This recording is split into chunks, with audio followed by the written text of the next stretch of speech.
Mbak Dewi, terima kasih banyak sudah mau Sama-sama. menyempatkan buat bertemu, ngobrolin tentang moderasi beragama, terutama terkait perempuan barang rumah kebangsaan. Oke, eh, mungkin aku sedikit ini ya, mengawalinya itu mulai dari profil dulu dari Mbak Dewi ya. Kan sebelumnya kita juga udah baca-baca udah banyak cari informasi tentang Mbak Dewi Praswida ini yang tahun berapa waktu itu Mbak yang pas ada di Vatikan Roma itu tahun berapa sih? 2000. 19, Oh, 2019. 2019 ya. Oh ya, Ah, 2019 ya. Itu sempat viral juga Mbak ya. iya, Membiarkan bukan hanya Indonesia aja waktu itu ya. Mungkin ya kalangan internasional juga apa eh, terkejut mendengar atau melihat dari fenomena tersebut gitu ya.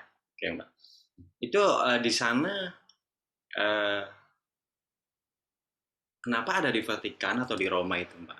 Katanya kan dapat beasiswa, Mbak ya. iya, betul. Beasiswa apa itu, Mbak? Dan bagaimana sih bisa tolong dikasih tahu, jelaskan gitu. Beasiswa apa dan bagaimana proses buat mendapatkan beasiswa tersebut sehingga ada di sana dan sampai bertemu sama Paus. Oke, Mbak, Oke. silakan, Mbak. Ya, terima kasih Mas Teguh. Jadi, saya waktu itu mendapatkan beasiswa, namanya itu beasiswa Nostra Aetate. Nah, berbicara mengenai Nostra Aetate itu tidak lepas dari apa yang ada dalam Konsili Vatikan II. Jadi, kurang lebih pada tahun 1962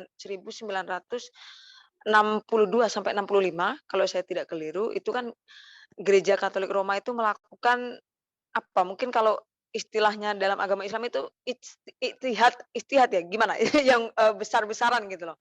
Melakukan, sebuah gebrakan, baru gitu. Nah, dalam Konsili Vatikan II tersebut, salah satunya dibahas tentang bagaimana relasi orang Katolik Roma atau relasi Gereja Katolik Roma itu terhadap yang lain, terhadap lian, seperti itu. Nah, lalu terkait hal tersebut dibahas khusus dalam sebuah dokumen yang bernama Nostra Aetate.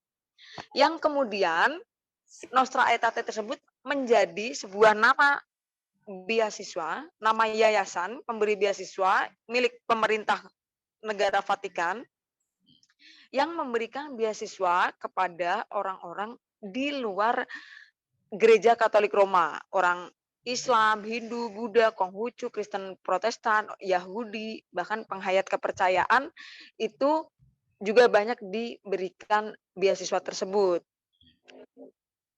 Lalu studi tersebut itu kan 1 semester, Mas. Usai studi, sederhananya tuh kayak wisudanya kayak gitu, saya tuh diberi tiket khusus untuk dapat bertemu dengan Paus Fransiskus tersebut. Kita tahu atau kalayak umumnya tahu bahwa untuk bertemu Paus Fransiskus apalagi sampai berjabat itu tiketnya terbatas gitu karena saking banyaknya kan tentu harus diatur, dibatasi Oh, dan sebagainya. Bahkan itu kan berbaris-baris tuh. Baris yang di belakang saya itu sudah tidak bisa jabat tangan, dia hanya bisa melihat. Jadi benar-benar yang bisa jabat tangan itu cuman yang di baris depan gitu loh. Baris pertama aja kayak gitu. Jadi memang kemudian itu menjadi hal yang bagi saya sih alhamdulillah ya bersyukur gitu loh bertemu dengan orang nomor satu gitu di Gereja Katolik Roma kayak gitu. Dan, kenapa waktu itu bisa viral gitu ya, dalam hemat saya karena kebetulan Tuhan itu ngasih rezeki saya itu momennya pas gitu loh. Waktu itu kan lagi rame-ramenya pembahasan mengenai isu agama usai Pilpres ya, itu kan waktunya dekat sekali dengan, Pilpres di mana isu-isu SARA itu banyak sekali berkembang antara pendukung A, pendukung B, bahkan antara yang netral juga. Nah, kemudian beredarnya foto tersebut itu kan seolah menunjukkan kok masih ada kok yang akur gitu di tengah-tengah orang bermain isu SARA kayak gitu, oh, meskipun itu atas nama politik gitu ya dalam pandangan saya. Namun nyatanya Tuhan alhamdulillah itu menunjukkan gitu loh. Alhamdulillah saya diberi rezeki gitu loh. Oh ini loh masih ada kok yang akur gitu. Jadi bangsa Indonesia itu masih punya harapan gitu loh. Itu cuman orang-orang oknum lah ibarat kata yang main isu SARA gitu. Nyatanya masih ada harapan kayak gitu, Mas.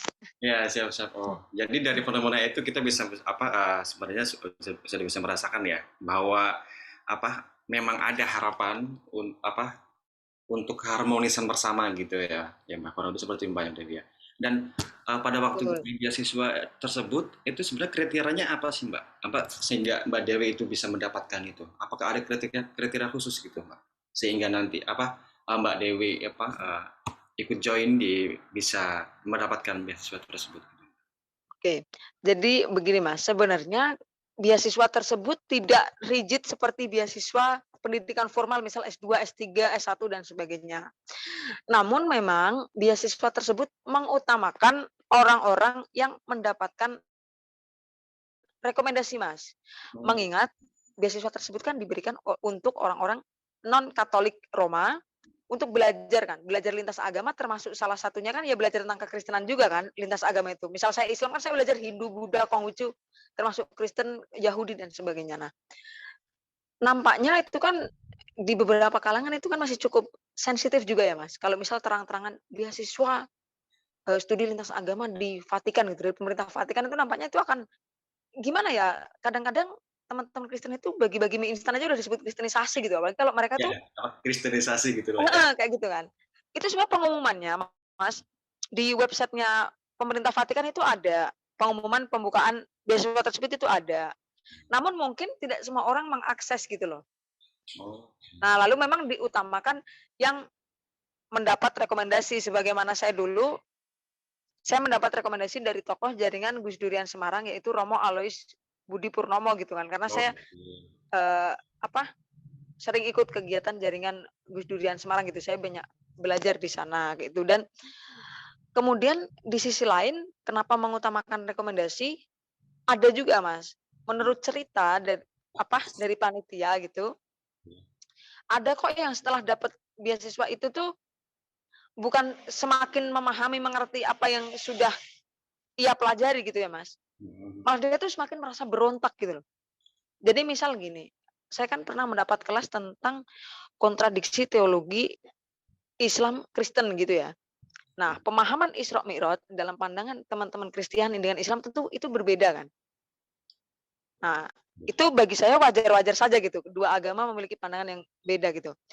Nah, ada yang pernah mendapat beasiswa itu, justru dia tuh merasa tidak terima gitu loh. Ih, kok orang Kristen tuh pandangan Isra Mi'rajnya tuh kok gini sih gitu.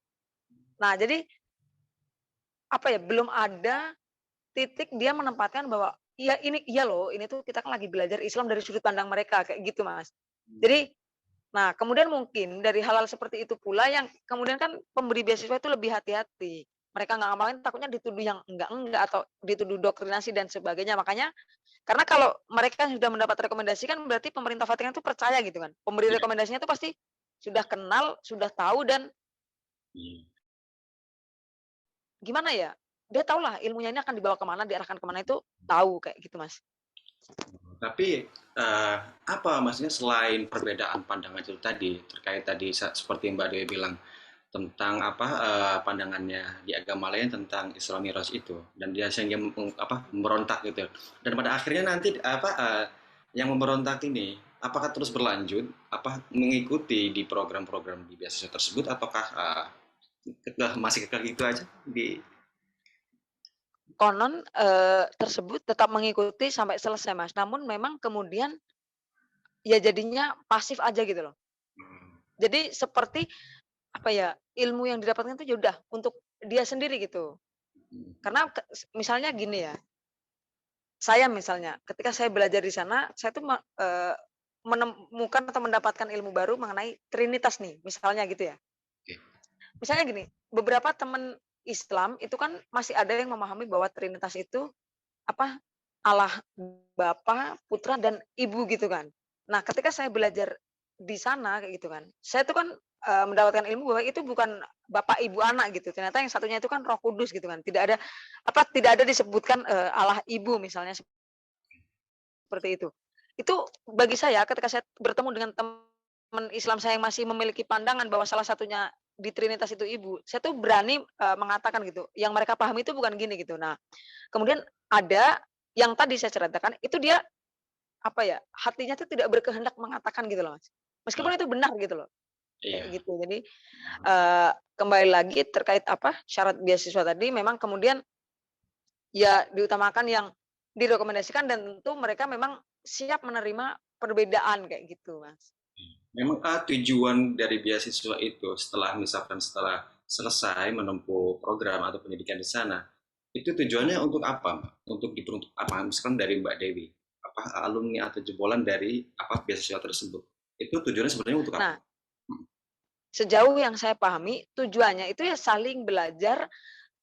Misal saya Islam nih, Mas, saya belajar di yang selain Islam karena meskipun saya belajarnya di Roma gitu ya, di pusat kekristenan gitu, saya tidak hanya belajar tentang kekristenan gitu, saya juga mendapat mata kuliah tentang Hindu, Buddha, kayak gitu saya juga mendapatkan kayak gitu, Mas. Yahudi, saya itu juga mendapatkan itu kayak kayak gitu kan. Nah, tujuannya ya biar tujuannya tuh saling mengenal, saling memahami karena kita tidak bisa mengelakkan ya bahwa relasi antara Islam Kristen ini ratusan tahun yang lalu mungkin itu apa ya, pernah mengalami tensi yang tinggi seperti itu, Ya. Mas. Jadi saya rasa kemudian dengan adanya beasiswa tersebut yang sederhananya tujuannya akan agar semakin saling mengenal, itu dapat kita gini, katakanlah kejadian yang sudah berlalu misalnya nih, perang salib nih, perang salib itu kan keduanya kan sama-sama merasa diserang kan, Iya. sederhananya kayak kayak gitu kan. Heeh. Nah, kita mengatakan, "Oh ya, perang salib itu bagian dari sejarah agama Islam dan Kristen," gitu. Nah, lalu bagaimana kita menjadikan perang salib itu sebagai pembelajaran, bukan sebagai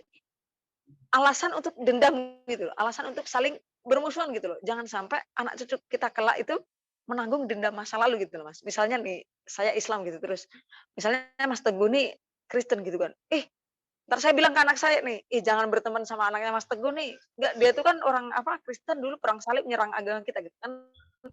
Nggak mungkin kayak gitu. Jadi tujuan saling mengenal itu kan kemudian dapat, diharapkan dapat mengikis gitu, pihak sana tuh tidak meminta pembelaan gitu, namun ketika mereka tahu misal gini, soal Islam yang terlepas dari perang salib gitu ya, soal Islam yang masih beberapa teman Kristiani belum paham misalnya, isu mengenai terorisme gitu kan.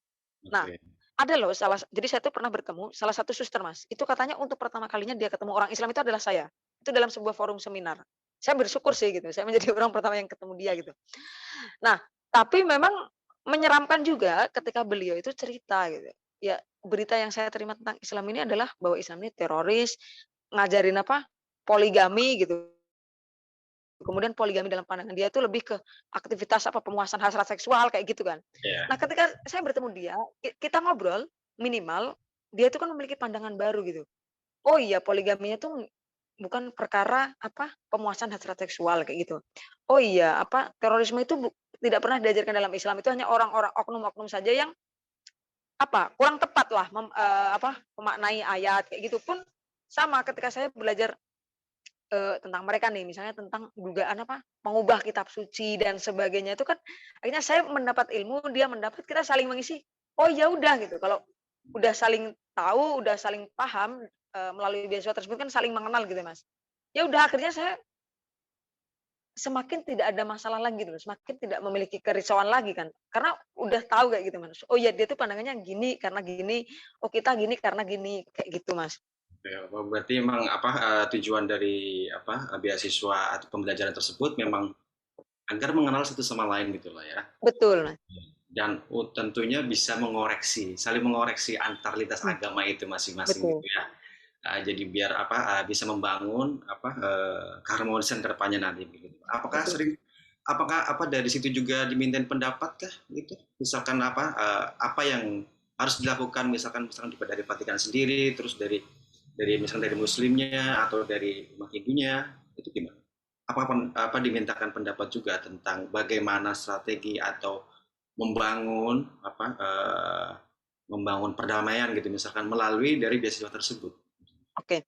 Nah, hal tersebut, Mas, dilakukan dalam diskusi di kelas seperti itu, Mas. Misal kita sharing kayak gitu loh, "Oh gini gini." Namun pada tahun 2018 saya tuh pernah mengikuti yang namanya itu pre-synodal meeting, orang muda lintas agama, diadakan di Roma juga, di Italia. Itu memang diinisiasi Gereja Katolik Roma, mereka tuh meminta saran gitu loh, dari orang-orang non-Katolik itu, gimana sih kalau orang Katolik itu seharusnya bersikap terhadap orang-orang non-Katolik gitu yang hidup di sekitar mereka. Itu dalam sebuah forum besar tersebut memang khusus mereka tuh meminta masukan gitu loh, untuk apa istilahnya ya, evaluasi diri mungkin ya Mas istilahnya, untuk membenahi diri dalam artian kayak gitu. Nah di situ ya saya memberikan masukan gitu. Nah karena di Indonesia pada khususnya, karena saya tinggal di Indonesia, itu kan cukup jarang juga ya Mas, maksudnya gini, orang Katolik bikin onar itu di Indonesia khususnya di Pulau Jawa ini, saya tuh jarang mendengar gitu kan. Jadi waktu itu Iya, ya saya sampaikan sebagaimana yang pernah saya alami gitu. Ya aman-aman saja, namun tentu akan lebih baik apabila apa, pelatihan-pelatihan atau materi-materi mengenai kerukunan dan sebagainya terus diberikan itu tidak ada salahnya kayak gitu. Itu memang mereka membuat sebuah forum besar. Selain itu saya pada tahun 2019 saya juga mengikuti, seminar itu juga melibatkan PBB juga Mas, berapa hari ya, 4 atau 5 hari itu jadi membahas bagaimana agama ini dapat berperan atau dapat terlibat dalam, mewujudkan SDGs Mas, apa, Sustainable Development Goals kayak gitu. Nah itu jadi masing-masing agama, banyak sekali agama bahkan ada dari Sikh, ada beberapa agama yang saya belum pernah ketemu di Indonesia juga kayak gitu, itu dimintai masukan juga gitu. Oh ini program-program SDGs kan ada bla bla bla bla gitu. Saya sendiri juga nggak hafal juga gitu Mas. Nah kemudian, dari agama Islam ini masukannya gimana gitu, dan agama Hindu gimana, Konghucu gimana, Sikh gimana, bahkan dari yang ateis pun diundang gitu loh. "Kamu gimana menurutmu?" Kayak gitu. Itu memang saya pernah mengikuti forum-forum tersebut dan yang, forum terkait SDGs tersebut, saya mengikutinya di tengah-tengah saya mendapatkan beasiswa tersebut, Mas. oke. Ternyata memang benar-benar apa, luas ya, apa, menarik dan apa ya, bisa dijadikan sebagai apa, acuan untuk membangun ke depannya gitu, di antara Mhm. berbagai banyak keyakinan, kepercayaan gitu. Ini apa, beasiswa tersebut masih berjalan kah sampai saat ini? Oh, saat ini ada dan tahun ini kalau tidak salah dari Tunisia atau dari mana gitu, Mas. Nanti saya cek lagi deh penerimanya dari negara mana. Agak lupa saya. Iya, Mbak. Oke, berarti Mbak ini apa bisa bergabung, bisa mendapatkan beasiswa di apa di pelatihan tersebut, apa salah satunya faktor dari akses dari Gus Durian gitu ya. Hmm. Ah, dari tahun kapan Mbak ini Mbak Dewi join atau memutuskan untuk bergabung di Gus Durian? Jadi tahun kapan, Mbak?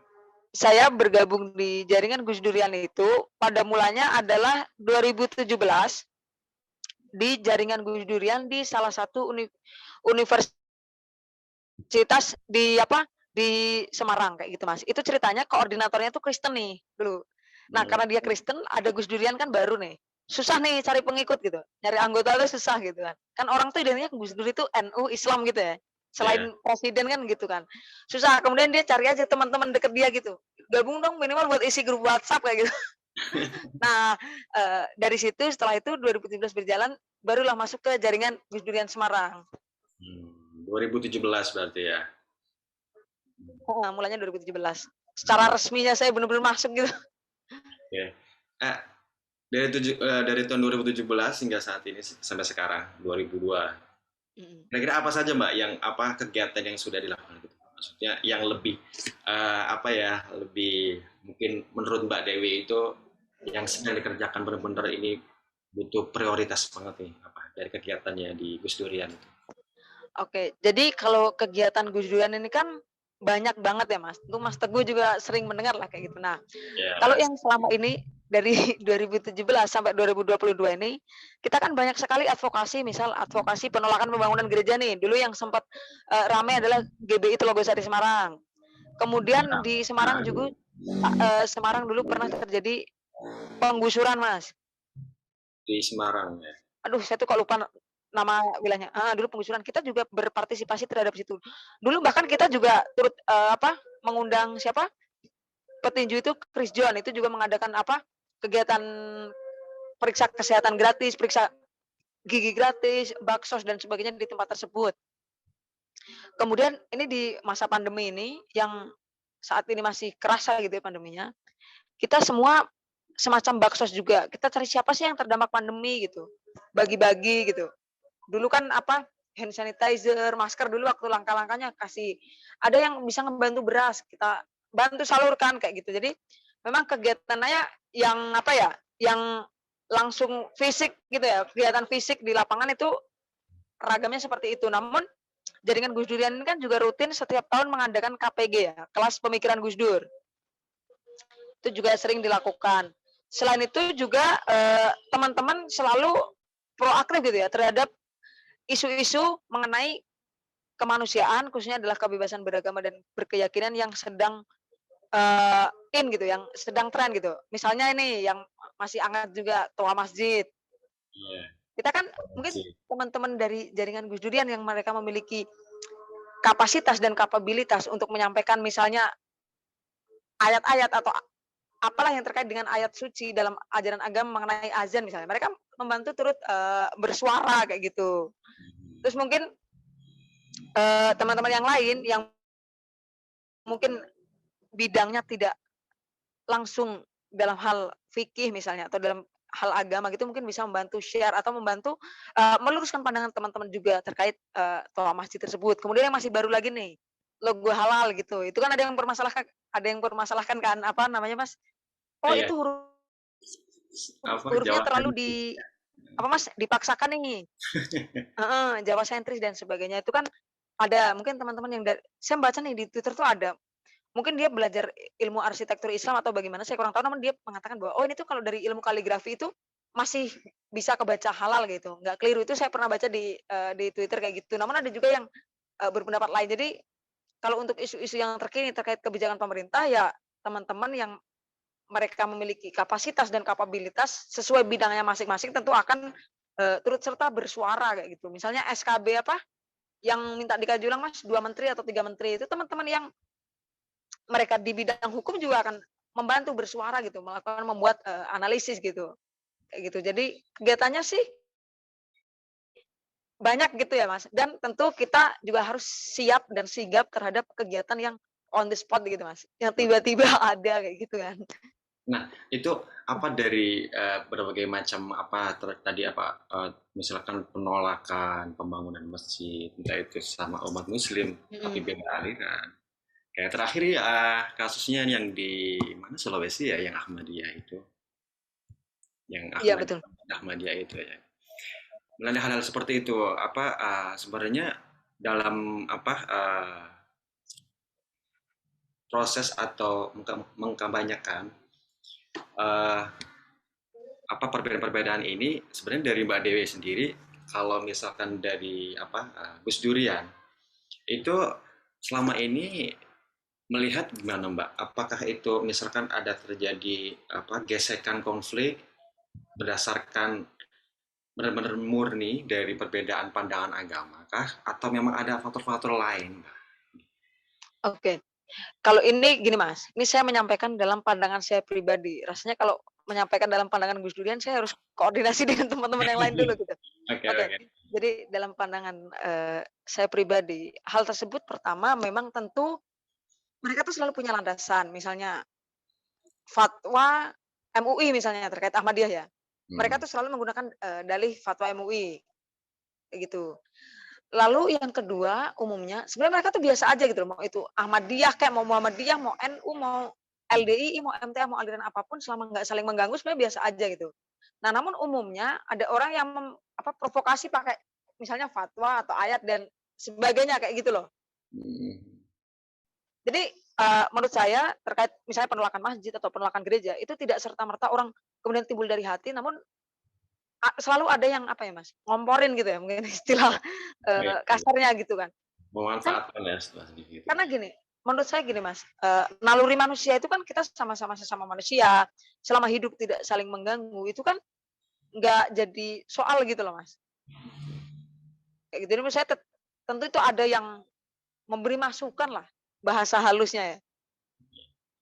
Sama lah kayak menurut saya kayak toa masjid itu yang video beredar dan sebagainya, itu dugaan saya juga ada yang memberi masukan lah, tidak mungkin kayak serta-merta gitu. Saya mengeluarkan pendapat saja karena saya membaca dulu berbagai berita, membaca dulu berbagai, pendapat orang kayak gitu kan. Tidak tiba-tiba saya setelah Gus Yakut pidato terus tiba-tiba saya langsung berpendapat kan nggak kayak gitu gitu. Itu Ya. ada, sebuah proses proses menerima pendapat, proses, menerima informasi kayak gitu kan Mas, yang kemudian diolah dan kemudian berujung menjadi pendapat. Nah itu entah itu pendapat yang setuju, yang menolak, sampai timbul aksi itu kan ada sebuah proses kayak gitu kan Mas, Dan pastinya itu kayak memang gitu apa Mas.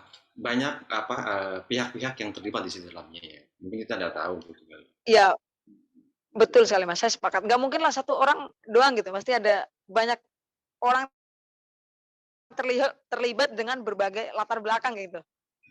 Ya. Selama ini dalam apa menyebarkan gagasan memaknai perbedaan, faktor apa aja gitu yang penting harus diperhatikan gitu dalam apa gagasan-gagasan yang memaknai perbedaan ini gitu. Faktor apa saja yang penting? Halo.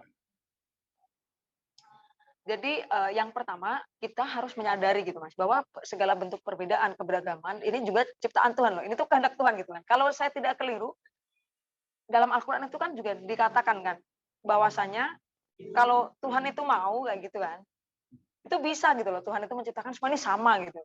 Misalnya agamanya Islam semua tuh bisa gitu. Tuhan itu menciptakan. Namun Tuhan itu kan menciptakan beragam gitu Mas. Salah satu tujuannya kan biar saling mengenal kan. Nah, jadi kita harus menyadari bahwa keberagaman, perbedaan semua ini tuh kehendak Tuhan gitu loh.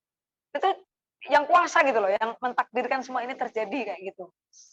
Lalu kalau kita sudah bisa menyadari itu, yang kedua, kita harus menyiapkan hati dan diri kita untuk menerima bahwa di sekeliling kita ini ada banyak hal yang tidak kita sepakati. Kayak gitu. Misalnya ketika tadi kita membincang mengenai Ahmadiyah nih.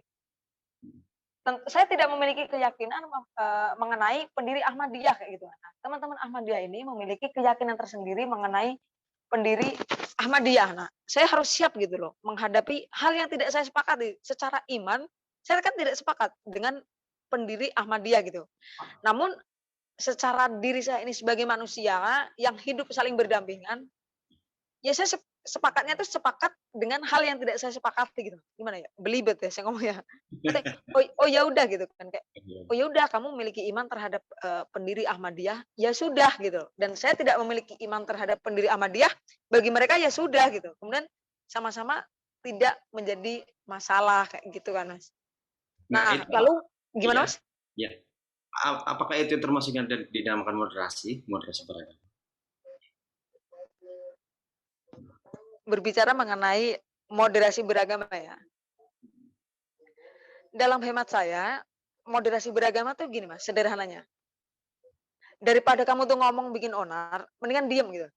Ibarat kata gini lah, misal nih, apa, mau Natalan gitu, biasanya yang sering ramai kan mau Natal gitu, muncul, barang siapa menyerupai suatu kaum, bla bla bla bla bla. Banyak kan Kapan? orang orang yang share, hadis tersebut kan, atau ayat tersebut kan, itu kan banyak biasanya yang share kayak gitu. Ini haram dan sebagainya gitu. Padahal mereka sendiri kadang asal repost aja atau ikut-ikut orang, mereka tuh nggak riset dulu gitu loh. Ini hadis tujuannya gimana, kemudian perayaan Natal tuh aslinya gimana kan, belum tentu mereka itu, riset gitu lah. Nah, sikap orang moderat seharusnya, udahlah dia mau Natalan, dia mau ngapain biarin gitu. Itu nggak ganggu kamu, mereka Natalan di tempat-tempat mereka sendiri, nggak minta duit kamu juga, nggak minta ditolong kamu, ibaratnya kan kayak gitu kan, sederhananya. Biarin gitu. Nah, dan menurut saya menjadi moderat itu adalah jalan paling mudah untuk merawat keharmonisan bangsa Indonesia kayak gitu, Mas. Karena kan kita cukup gini ya, nggak usah terlalu ke kanan, nggak usah terlalu ke kiri gitu. Udah gitu. Kalau kamu nggak tahu, diem aja udah. Itu kan udah nggak bikin onar kan, Mas? Iya. Iya, tapi kadang gini ya, ada yang Iya. mereka memotivasi berbuat demikian, maksudnya dalam artian menolak secara lantang gitu terkait perbedaan-perbedaan gitu kan, terutama sama yang berbeda keimanan atau keyakinan gitu. Itu mereka pasti bawa embel-embel itu amar ma'ruf nahi munkar kan, bikin begitu kan. Ya, biasanya kayak gitu, Iya, Mas. karena kalau dibiarkan itu mungkin kita dapat bencana atau dapat ya macam-macam dah pokoknya. Jadi begitu. Nah, itu bagaimana kita buat dari Dewi gimana nih? Apakah ada bagaimana melihat fenomena kayak gini? Oke, baik. Jadi melihat fenomena beragama yang seperti itu, sebenarnya nggak hanya itu aja sih, Mas. Munculnya banyak sekali, eee, apa, ustadz-ustadz hijrah, kemudian, munculnya berbagai akun-akun, yang tiba-tiba share ayat-ayat di segala sosmed gitu. Pertama saya luruskan dulu bahwa hijrah itu menjadi sesuatu yang bagus ya. Secara ibadah saya akuin teman-teman saya yang hijrah tuh, saya acungi jempol gitu, mereka makin rajin, makin oke. Tapi memang secara, aktivitas sosial gitu, interaksi mereka dengan masyarakat itu memang menjadi catatan tersendiri bagi, bagi saya gitu. Nah, lalu terkait bagaimana yang tadi dibilang oleh Mas Teguh gitu, kita itu juga harus memperbanyak literasi kita gitu loh, dalam beragama gitu. Dalam beragama kan kita tidak cukup hanya bisa sholat, tidak cukup hanya menghafal ayat pendek gitu kan, surat pendek gitu. Tidak cukup hanya kita bisa membaca Al-Quran gitu, kita juga harus mau belajar memahami maknanya gitu. Di era sekarang ini, era serba digital ini kan mengakses kitab-kitab tafsir itu kan bukan hal yang sesulit dulu ya, Mas. Kalau Iya, dulu itu rasanya susah banget gitu, zaman sekarang mah kita cari aja misalnya gini, tafsir Al-Maidah misalnya kayak gitu. Itu kan di YouTube misalnya, itu kan banyak pemuka agama yang mengutarakan. Mungkin kalau kita lewat, Google banyak sekali juga, web-web yang menampilkan kajian mereka tentang tafsir tersebut yang runut itu juga banyak sekali. Nah, disitulah pentingnya kita memahami agama itu tidak sebatas tekstual gitu, tapi juga harus kontekstual gitu loh. Jangan asal, apa, membaca apa misalnya, soal jilbab gitu misalnya ya, Mas. iya, Jangan asal membaca kemudian mengatai orang, oh orang yang nggak apa, pakai jilbab begini, wah itu anaknya pemuka agama kok nggak pakai jilbab gitu. Padahal nyatanya ayat mengenai jilbab itu kan apa ya, tafsir itu kan tidak pernah tunggal gitu, Mas. Ayatnya bisa jadi betul, satu, namun tafsir betul. sebuah, ayat suci itu kan tidak pernah ada yang tunggal. Saya rasa dalam agama manapun tafsir itu tidak pernah, tunggal kayak gitu. Nah, kalau Betul. kita sudah mau berusaha untuk belajar agama secara lebih kontekstual lagi, saya kira nggak ada kok orang dikit-dikit, kamu kafir," dikit-dikit, apa, dosa, dikit-dikit gini gitu. Karena agama ini kan luas ya, khususnya agama Islam ini kan selalu mengikuti perkembangan zaman gitu. Kalau agama Islam itu tidak luas, agama Islam itu tidak mengikuti perkembangan zaman, rasanya tidak mungkin hari ini, menjadi agama yang pengikutnya terbanyak kedua kalau saya tidak keliru ya, di dunia itu kan tidak mungkin. Jadi pentingnya literasi juga dalam beragama dan gimana ya, kalau orang sekarang itu kan kadang termakan gini, jangan belajar agama di apa, internet gitu. Kalau saya gini, belajar agama dari internet itu nggak apa-apa, Mas, karena sekarang di internet ini banyak sekali pemuka agama yang kredibel juga gitu. Iya, Misalnya kita bisa akses Prof. Quraisy Shihab, mhm, kita bisa akses Buya Syafi'i Ma'arif misalnya, kita bisa akses siapa, Gus Nadir, kita bisa akses Buya Husain Muhammad dan berbagai pemuka agama lain yang mumpuni dan kredibel itu banyak gitu. Jadi belajar agama dari internet nggak apa-apa untuk menambah wawasan kita gitu loh. Yang penting dari internet itu sumber kita jelas gitu, jangan asal repost dari Instagram misalnya, jangan asal repost dari Facebook misalnya, kan kayak gitu, Mas. ya, iya. Memang literasi berarti memang penting, Mbak, ya, terutama Betul, Mas. buat modal di keagamaan. Apa, jadi kita bisa bersikap bagaimana bermoderasi gitu loh, ya. Betul. Memang dari literasi gitu. Nah, ini kan apa, semenjak join atau bergabung, memutuskan bergabung di Gus Durian, secara tidak langsung kan Mbak Dewi apalagi sudah mengikuti apa beasiswa program kegiatan banyak di apa di Vatikan sana. Otomatis itu sudah menjembatani apa antar lintas agama gitu. Sedangkan Mbak Dewi kan ini kan seorang perempuan gitu. Bagaimana menurut dari pandangan Mbak Dewi sendiri sebagai menjembatani apa khususnya di Indonesia ya modalkan belajar di Vatikan terus mau menyebarkan apa gagasan-gagasan tentang keberagaman di Indonesia gitu. Sedangkan dari Mbak Dewi ini seorang perempuan, mungkin dalam tanda apa ada banyak stigma tentang perempuan itu kan mempunyai apa tidak mempunyai kekuatan yang lebih daripada laki-laki gitu. Ya. Itu bagaimana? Oke. Oke. Jadi, betul kata Mas Teguh tadi, saya juga masih seringkali menghadapi orang-orang yang melihat perempuan ini dengan sebelah mata gitu. Budaya-budaya patriarki ini sebenarnya menurut saya masih ada gitu ya, dan di beberapa kalangan memang, masih cukup kental gitu. Terlebih berbicara mengenai, power gitu ya, mengenai kekuatan. Kadang itu memang kita selalu terjebak dengan, apa ya, semua hal itu digenderkan gitu loh. Misalnya pekerjaan, oh kalau masak, mencuci ini tuh pekerjaannya perempuan kayak gitu.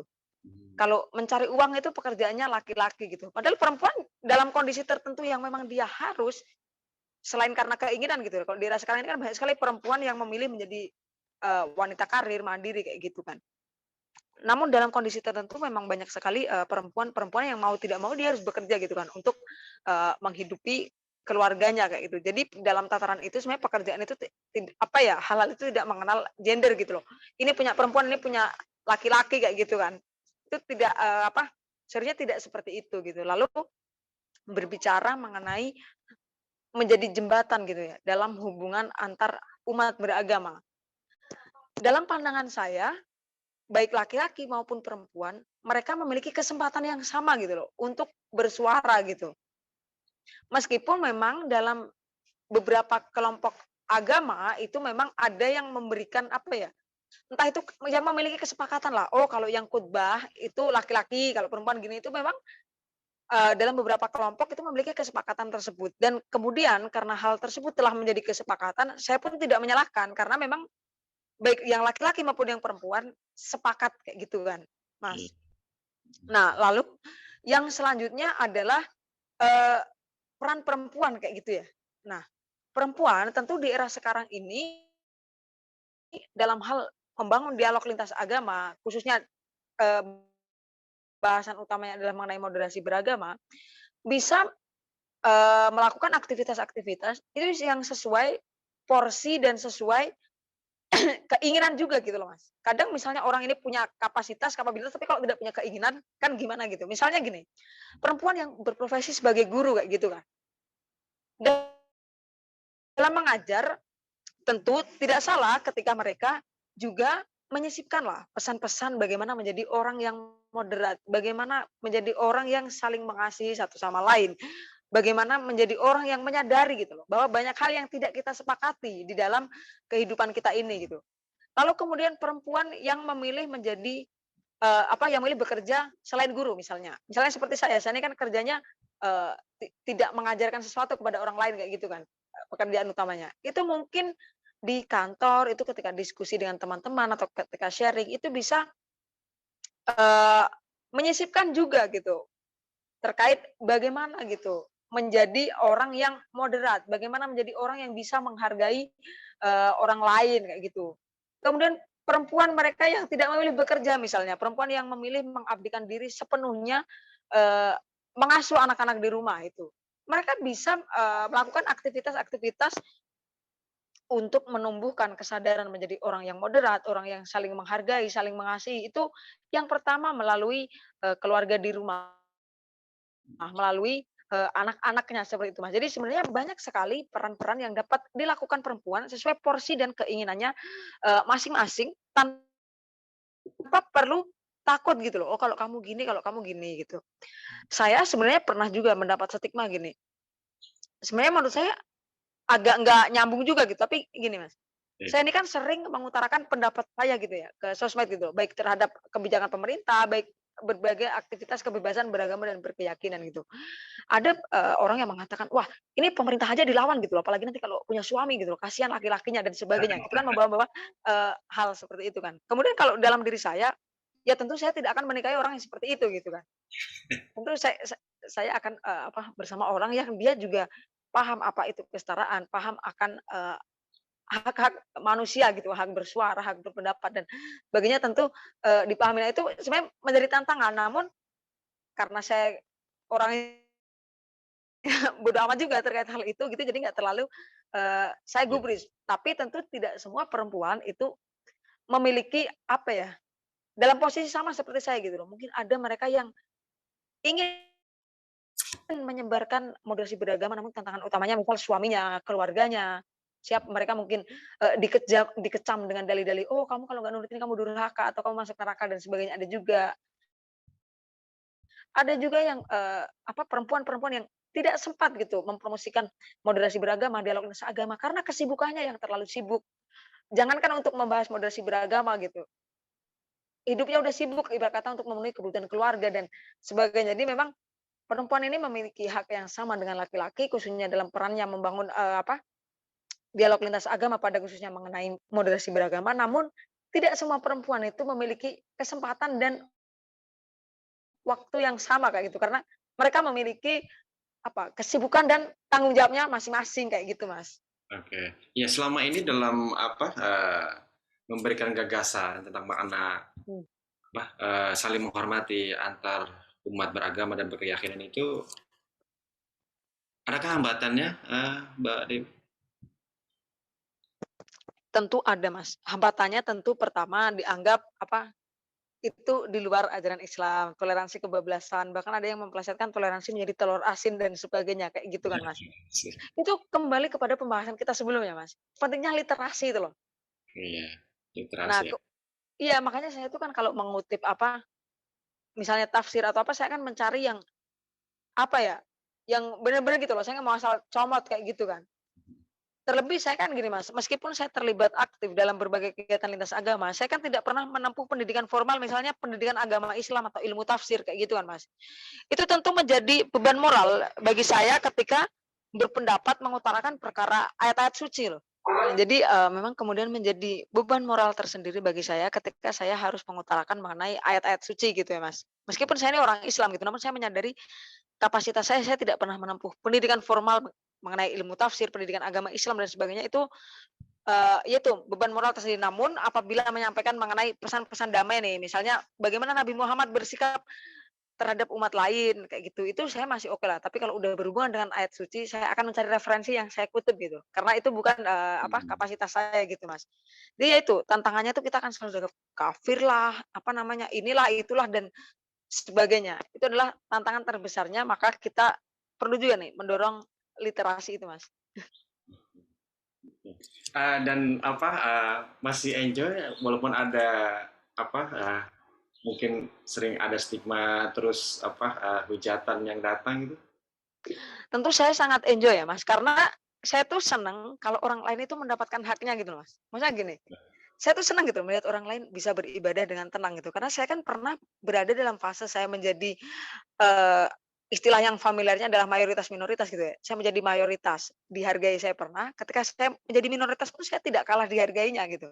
Mhm. Dan di keluarga kan juga saya tuh kan lahir, tumbuh, dan berkembang di keluarga yang beragam gitu, Mas. Jadi dalam keluarga saya ini ada yang kejawen, ada yang Islam, ada yang Buddha, ada juga yang, apa, Kristen Protestan, ada yang Katolik kayak gitu. Jadi saya tuh justru risau gitu loh kalau ada orang kayak, orang mau ibadah aja susah banget gitu, orang mau bangun gereja kok susah gitu, orang apa, sedekah bumi kok susah gitu, orang ini sesajen kok ditendang dan sebagainya. Itu apa ya, meskipun saya tidak bisa berbuat atau tidak bisa menolong dan sebagainya, tapi timbul kerisauan gitu ya, makanya saya tuh tetap enjoy gitu. Saya karena saya punya harapan nih Mas, khususnya di Indonesia ya, setiap orang itu tidak hanya slogan gitu loh, benar-benar bisa mendapatkan hak atas kebebasan beragama dan berkeyakinan gitu. Karena jangan sampai, Bhinneka Tunggal Ika itu menjadi Bhinneka Tunggal Asa kayak gitu Mas. Itu adalah Jangan deh. apa ya, harapan saya karena bukan tidak mungkin, kita tentu, boleh saja kita perlu juga gitu belajar dari negara-negara yang dulunya besar, damai. Tiba-tiba pecah, hancur negaranya, banyak warganya mengungsi ke sana kemari, kayak gitu itu kan banyak, kita jangan sampai kayak gitu tuh. Iya, iya. Ya mudah-mudahan ya apa, teman-teman muda kita ya memperbanyak literasinya ya, Mhm. terutama tentang apa, sikap-sikap toleran. Jadi, buat teman-teman muda itu, apa yang perlu, dipahami dalam apa, pluralisme ini? Oke. Sebenarnya apa yang perlu dipahami? Pertama gini Mas, yang perlu dipahami oleh teman-teman muda ini bahwa adalah generasi muda ini adalah yang akan meneruskan bumi ini, yang akan meneruskan kalau kita berbicara Indonesia ya, yang akan membawa Indonesia ke depan ini kan generasi muda ini gitu. Kalau generasi mudanya intoleran, generasi mudanya ini suka melakukan aksi-aksi teror, bukan tidak mungkin ke depan negara ini akan menjadi negara perang kayak gitu loh. Tapi kalau generasi mudanya memiliki kesadaran akan keberagaman, mau membangun apa, mau membangun sikap dan rasa saling menghargai, saling mengasihi, tolong menolong satu sama lain, itu ya sangat mungkin keharmonisan ini akan terus terjaga gitu sampai ke depan gitu loh. Itu yang penting. Jadi generasi muda itu harus menyadari gitu, nasib bangsa ini ke depan tuh di tangan generasi muda gitu. Jadi bagaimana cara kita berpikir, kemudian bagaimana cara kita bertindak, ya itu nanti bangsa itu akan terbawa seperti itu. Apalagi generasi muda yang nanti berkesempatan benar-benar, duduk di meja-meja yang merumuskan kebijakan, kayak gitu kan, Mas. Kan repot juga tuh kalau nanti generasi mudanya orientasinya tuh money oriented gitu, apa-apa pokoknya kalau ini nggak menguntungkan, enggak gitu. Kalau ini menguntungkan iya, itu kan nanti repot juga gitu. Makanya cara berpikir generasi mudanya khususnya, bidang agama kayak gitu kan, itu harus semakin dikembangkan gitu loh, biar, apa, terlepas urusan negara dan sebagainya, minimal kan kalau nanti ditanya generasi muda ini kan kalau ditanya anaknya di rumah itu, "Pak kita, apa, kenapa sih harus sholat 5 waktu?" Misalnya. Minimal jawabannya berkembang lah, nggak hanya, ya itu pokoknya kewajiban kalau nggak dilaksanakan dosa gitu, biar nggak hanya jawabannya kan itu kan, Wah, apa ya. ya, anak kecil ke depan itu kan juga akan semakin berkembang ya, Mas, ya. Anak muda anak kecil zaman sekarang aja jiwa kritisnya tuh tinggi gitu, apalagi ke depan itu ya itu yang utama generasi muda adalah yang akan membawa negeri ini gitu, akan membawa bangsa ini, jadi kita harus bersikap sebaik-baiknya, harus menumbuhkan sikap saling menghargai, saling mengasihi, menyadari bahwa perbedaan itu adalah hal yang lumrah dan itu adalah kehendak Tuhan. Ya, insya Allah negara ini akan terus terjaga keharmonisannya kayak gitu. Menurut Mbak Dewi, seberapa penting moderasi beragama, Mbak? Melihat dalam konteks Indonesia hari ini ya, Mas, Ya, sangat penting, Mas. Karena minimal moderasi beragama itu tidak menimbulkan konflik gitu, meredam gitu. Kayak yang saya katakan tadi gitu. Minimal kalau nggak tahu tuh diem gitu. Udah nggak timbul masalah gitu. Jangan apa ya? Sebenarnya nggak tahu gitu, tapi mungkin ada orang yang viral dianggap pemuka agama gitu di sosmed, temennya pada share. Terus dia mungkin apa ya, dalam pikirannya itu terdoktrin, "Oh ya, kalau nggak share ini 3 kali nanti gini-gini dan sebagainya itu dosa," dan sebagainya kayak gitu, Mas. Jadi apa namanya, eee, ya itulah Mas, yang kemudian menjadikan moderasi beragama itu menjadi sesuatu yang sangat penting gitu di era sekarang. Terlebih sekarang ini kan banyak sekali, konflik antar umat beragama ini kan dibumbu-bumbui politik, ekonomi, dan sebagainya gitu ya, Mas. Makanya kan sikap moderat ini kan, apa, penting gitu, misal soal pandemi aja, Mas. Kan banyak sekali, apa, kontroversi gitu ya, oh berpendapat, pokoknya percaya ini tuh penyakit medis, ada yang berpendapat ini konspirasi, ada yang nanti kalau misal peraturan terkait rumah ibadah, ada yang menyangkut-nyangkutkan soal, apa, tanda-tanda akhir zaman, pemimpinnya zolim, nggak boleh sholat dan, sebagainya. Jadi minimal kalau kita di posisinya moderat nih, soal kebijakan pandemi misalnya, udah kita tuh kan bisa mengurangi, apa, munculnya beragam pendapat mengenai, pandemi Covid ini gitu loh. Bisa fokus bagaimana ke upaya penanganan, makanya sangat penting banget lah, meskipun nggak gampang juga Mas, untuk menanamkannya gitu kan. iya betul. Itu menjadi PR kita bareng ya. Betul. Iya, Pak. Oke, balik apa ke belakang sedikit lagi sebentar lagi. Oke. Itu terkait yang apa berjumpa sama Paus. Sedangkan Mbak Dewi kan seorang perempuan, terus Iya. langsung dipotret oleh banyak apa media, mungkin negara, mungkin melihat semua gitu ya, dan dalam negeri juga pasti melihat. Nah, sedangkan Mbak Dewi itu seorang perempuan dan bersalaman dengan seorang paus yang seorang laki-laki, apalagi berbeda agama pula. Mungkin Betul. apa ada stigma banyak lah ya pastilah ya. Itu bagaimana Iya. waktu itu perasaan Mbak Dewi itu? Bukan muhrim lah ngapain salam? Ya bukan muhrim, bukan mahram. Iya, iya betul. Gimana Jadi itu waktu itu? Nah, gini Mas, mungkin saya dengan beberapa orang itu memiliki perbedaan pendapat. Jadi saya tuh memiliki pemahaman gini, sesuatu yang dilarang dalam agama itu bukan tanpa alasan gitu. oke. Misalnya gini, saya memaknai larangan berjabat tangan itu gini, kalau seandainya saya tuh berjabat tangan dengan orang itu, dikhawatirkan akan terjadi hal-hal yang tidak diinginkan, misalnya akan terjadi pemerkosaan dan sebagainya, maka, apa, lebih baik tidak salaman gitu kan. Namun ketika saya dengan Paus Fransiskus misalnya atau dengan berbagai teman lawan jenis saya, ketika saya bersalaman itu kan terjadi di muka umum gitu, Mas. Pun saya juga tidak memiliki hasrat gitu loh, hasrat yang akan menimbulkan ke hal-hal yang tidak diinginkan kayak gitu kan. Jadi ya salaman benar-benar pure salaman aja gitu, nggak ada, hal-hal yang lain gitu. Itu bagi saya tidak menjadi masalah, ini dalam pandangan, saya pribadi gitu kan. Karena tentu agama itu tidak akan melarang apabila itu tidak membahayakan kan. Betul. Apa yang dilarang agama itu kan sudah sesuai dengan, porsinya gitu, sudah diukur gitu kan. Nah, kemudian ketika saya menghadapi itu ya pertama tentu kayak, "Ih, ini orang kok kayak gini?" Gitu ya. Tapi habis itu ya ya udah gitu, karena saya kemudian belajar lagi gitu loh, berusaha menerima, ya udah itu pendapat mereka gitu dan saya kan nggak ganggu, dia gitu dan gimana ya Mas, mau berdebat perihal mahram dan nggak mahram perkara jabat tangan, itu nanti berkepanjangan, nanti malah bisa jadinya bermusuhan gitu kan, dengan teman sendiri, dengan saudara sendiri misalnya. Jadi, ya udahlah saya kalau kamu nggak mau salaman, ya udah kamu nggak usah salaman gitu. Kalau saya mau, ya saya salaman gitu kan. Tapi Karena kan sempat saya iya, gimana Mas? sempat klarifikasi waktu itu atau enggak, Mbak? Saya agak Klarifikasi maksudnya, ya, saya tuh agak agak lupa sih Mas, saya pernah atau enggak, tapi seingat saya pernah menjelaskan ke orang gitu loh, apa itu di sosmed atau, langsung, intinya saya memang, pernah menjelaskan gitu loh. Lagian kan maksudnya gini ya Mas, ya itulah tadi sebagaimana saya katakan, saya kan salaman di tempat umum dan saya nggak memiliki hasrat apa-apa kayak gitu loh Mas. Ya udah salaman misalnya saya salaman dengan Mas Teguh nih, ya udah biasa aja gitu, nggak ada sesuatu yang terjadi setelah itu yang berbahaya kayak gitu. Itu dalam, pandangan saya kayak gitu sih.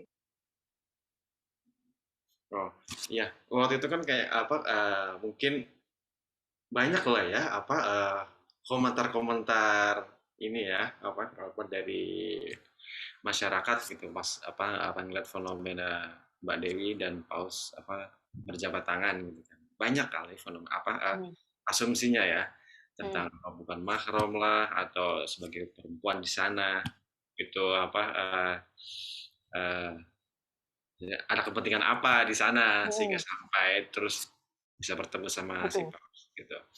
Oke, baik Mbak.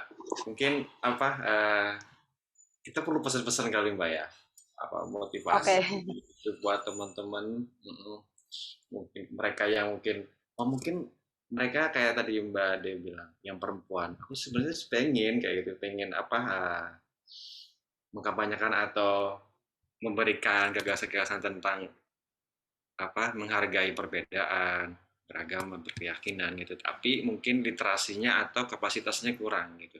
Nah, bagaimana buat supaya teman-teman termotivasi biar nggak berpikiran seperti itu. Oke, baik Mas. Jadi gini, saya pribadi masih merasa seperti itu. Nah, saat kita, ingin mengkampanyekan namun di situ bukan kapasitas kita, kalau saya pribadi, kita boleh repost postingan orang yang memang kredibel gitu. Misalnya gini, eee, tafsir Al-Maidah 51 gitu misalnya. Nah, Prof. Quraish Shihab itu kan seorang pakar tafsir ya. Beliau menulis buku kan mengenai Al-Maidah itu, atau mungkin barangkali di YouTube beliau ada kayak gitu. Kita boleh kok repost, itu kan di-repost dari penjelasan sang pakar gitu. Kita membantu, membagikan penjelasan dari seorang pakar. Jadi kita jangan takut gitu. Paling memang kita tidak bisa menghindari hujatan ya, Mas. "Ih, kamu kok gini, dia kok gini," gitu. Itu, tidak bisa kita hindari. Namun teruslah, menyebarkan gitu loh. Kalau kita tidak bisa menjadi apa, kalau kita tidak bisa bersuara dengan pikiran kita sendiri, dengan, pendapat kita sendiri, minimal kita membantu menyalurkan pendapat-pendapat yang bermanfaat kayak gitu loh, Mas. Misalnya soal pandemi nih, kita bisa menyalurkan pendapat-pendapat dari para ahli kesehatan, kemudian terkait kebijakan beribadah, itu juga bisa mengambil pendapat dari para ahli agama gitu kan, yang mumpuni, yang kredibel, yang jelas gitulah. Apa kalau istilahnya teman-teman itu yang jelas sanad keilmuannya kayak gitu kan. Itu kita bisa bantu share gitu.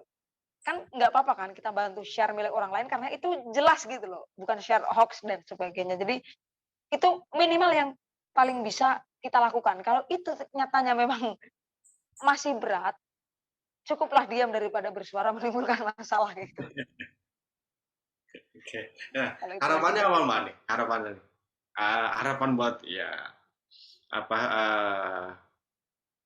teman-teman atau di Indonesia kita yang apa membangun keharmonisan di antara umat beragama gitu. Harapannya apa, Pak?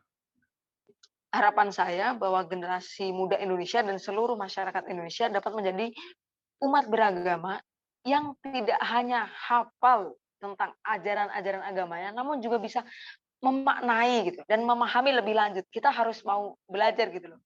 Yang harus belajar mengenai agama lebih lanjut itu tidak hanya para pemuka agama karena mereka harus menyampaikan gitu kan. Kita juga boleh kok belajar agama lebih lanjut gitu. Minimal manfaatnya untuk diri kita sendiri. Kalau kita sudah mau belajar agama secara lebih dalam, lebih kontekstual, itu bisa meminimalisir prasangka-prasangka yang ada di kepala kita kayak gitu Mas. Karena kalau prasangka-prasangka itu sudah terkikis, kita mau lihat orang mau kebaktian kayak, orang mau sedekah bumi, orang mau bakar dupa, itu kita ya tenang-tenang aja gitu. Kita tidak perlu risau, "Oh, wah itu kalau temboknya rumah ibadah dia berdiri bisa ganggu, umatku nih, eksistensiku keganggu." Kita nggak akan ada pikiran kayak gitu. Kalau kita sudah, bahasa Jawanya apa ya, menep gitu loh, udah mapan gitu loh dengan, pikiran kita sendiri gitu, untuk, memupus hal-hal seperti itu. Dan lagi, sekali lagi saya katakan bahwa generasi muda ini adalah yang akan membawa bangsa ini ke depan seperti apa. Jadi generasi muda tidak boleh takut, apapun gender kita gitu, apapun orientasi seksual kita, itu kita jangan pernah, takut gitu bersuara. Selama kita ini berpendapat juga berdasar dan tidak memfitnah, tidak menyebarkan hoax, itu, jangan pernah takut gitu. Kita jangan pernah dikotak-kotakkan hanya karena gender, "Oh karena ini perempuan nggak boleh bersuara," gitu. Perempuan bolehnya hanya megangnya pisau sama bumbu dapur misalnya. Kita jangan mau dikotak-kotakkan seperti itu. Kemudian, "Oh laki-laki itu nggak boleh capek, laki-laki itu harus mencari nafkah terus, laki-laki itu nggak mau tahu pokoknya gimana caranya harus ngasih duit terus," misalnya. Kita jangan mau terkotak-kotakkan, seperti itu gitu. Semua manusia ini kan memiliki hak, yang sama gitu loh. Hak berpikir, hak untuk kok hak berpikir maaf, iya memiliki hak untuk bersuara, hak untuk mengutarakan pendapat, hak untuk istirahat juga, hak untuk capek, kita kan juga boleh, capek kayak gitu juga. Jadi jangan pernah takut lah gitu, selama kita memang di posisi yang benar, tidak menyebarkan fitnah, tidak menyebarkan hoax kayak gitu, Mas. Oke, aduh. Terima kasih banyak nih Mbak Dewi. Itu udah 1 jam ya ngobrol ya. Oke, sama-sama sih. Iya, Oh iya, eh, nggak kerasa. ada 1 jam. Eh, ya, kami rasa kayaknya sudah cukup ya Mbak Dewi ya. Eh, Oke, ini kan siap. Makasih, Mas. tanyanya juga udah kemana-mana, ya kan. Kita udah dapat poinnya. Nanti sebelum kita post, mungkin kita kasih dulu videonya nanti Mbak Dewi ya. Nanti kita bisa Siap, Mas. boleh minta foto untuk covernya kali Mbak Dewi. Untuk cover podcast Oke, boleh. Nanti aku kirim ya, Mas, ya. yang kece. Oke, boleh. Siap. Nanti aku kirim. Aku WA ya. Oke, Iya. siap siap siap siap siap. Makasih Mbak Erika sama Mbak Dewi Praswida sudah Oke. menyempatkan untuk ngobrol bareng dan berbagi pengalaman tentang moderasi beragama dan terkait perempuan ya. Oke. Terima kasih Mbak Dewi, Mbak Erika. Ya, Mungkin makasih, Mas.